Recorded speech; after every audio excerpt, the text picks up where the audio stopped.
Hi, welcome to my channel. Today we're talking about The Dictionary. The Dictionary is a heart-touching comedy. Okay, maybe not. We are actually going to be talking about Mindustry. Let's just load the presentation up. No, that's just terrible. Let me just um yeah, that's fine, I guess. Hello everyone, welcome to my channel. It's been a while since I've done a presentation, as I haven't actually been doing presentations often at all. So the moment my teacher said I could do this, I kind of freaked out and just started jumping to ideas until I found this one. But let's actually get into the point of this presentation. Mindustry! This game is straight up just the GOAT of tower defense and RTS. I've played it for like multiple years now, and I've not gone bored of it. But you probably don't know much about it, so let me just give it a run through. This is the core, the most central part of the tower defense portion of the game.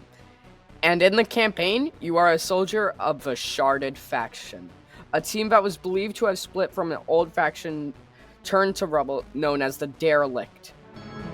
The Sharded own a planet known as Serpulo, the first planet in the game that usually is played first in the campaign.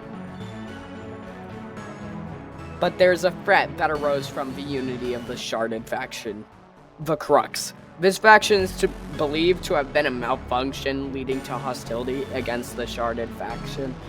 They quickly swarmed the planet, ultimately leading to the planet being lost, but in the fall came you, a lone alpha, ordered to reclaim what was once yours.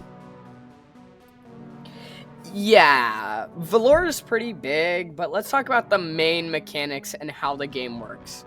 This game is, as I have stated before, a 2D RTS and tower defense mix, resulting in a key balance that, if tripped, could lead to your armies falling or your defenses crumbling under the enemy's mechs.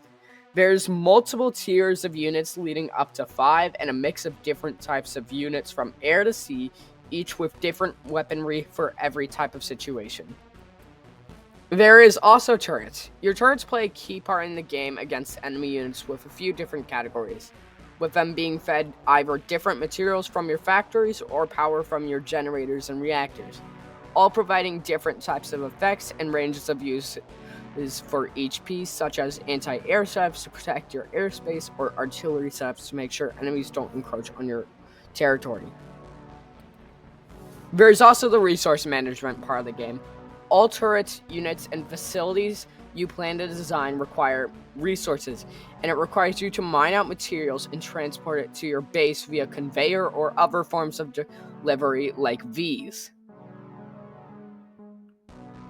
There too is a power tree that powers a multitude of systems, but it's relatively basic compared to the part of the game. Yeah, maybe not so simple sometimes, but it's relatively simple to have a basic understanding of it. And now add all of these different things with a massive community of dedicated and skilled players. This game brings battles that host a multitude of tactics, each to counter the enemy in different situations. Now that's not all. There's many different servers for both the Steam and mobile platforms, with different twists, rules, or maps you can play on in the sandbox, survival, PvP, and attack game modes that are currently available, with other game modes that certain servers have also made. So let's talk about the other features that I haven't really talked about yet. I don't care anymore. Let's just run it, I guess. There's a whole mod browser with hours of content to play. There's a large community that creates schematics that you can use in the game. There's also the ability to control units, which I just think is an amazing feature. And to add on to it, the units that you can control can also sometimes pick up payloads and move them. And there is also the somewhat large community of logic coders. Oh lord. Only slightly traumatized from what they can do. Thank God most of the logic that they use is also put on the Steam Workshop, meaning we can also gain access and not just watch someone make advanced AI of a random unit, making it dodge every single weapon you throw at that one unit. Okay, now let's address the issues. A lot of complaints you'll see about the game is just that the game is hard to pick up. There's a huge amount of reviews talking about the lack of tutorials, and most of the YouTube tutorials available are just outdated since the switch from V6 to V7.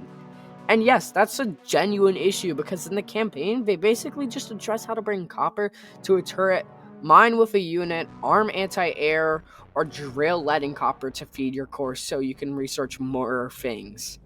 But with the other factories and the complexity of the conveyor systems and how they work, this has made me, my friends, and thousands of others inclined to quit and just not learn the tactics of this game. And the biggest issue is that there isn't a real good way to address this. There's just not a lot of popular creators talking about how to make tutorials in V7. Like, most of the tutorials that were made were in V6, and people just wouldn't bother making V7 ones. But if you dedicate time into this game, you will find new ways to play the game, and you'll find a part of the community that fits your playstyle, and as my friends did, you'll always find a fun round to play. And even if you don't like the game's current state, the game is constantly updated. And with the second planet being released, which I'm not covering, Erekir, it's so much more content. I just can't. There's no way I fit it. And with the game still being updated, as I said before, something you enjoy will be added eventually.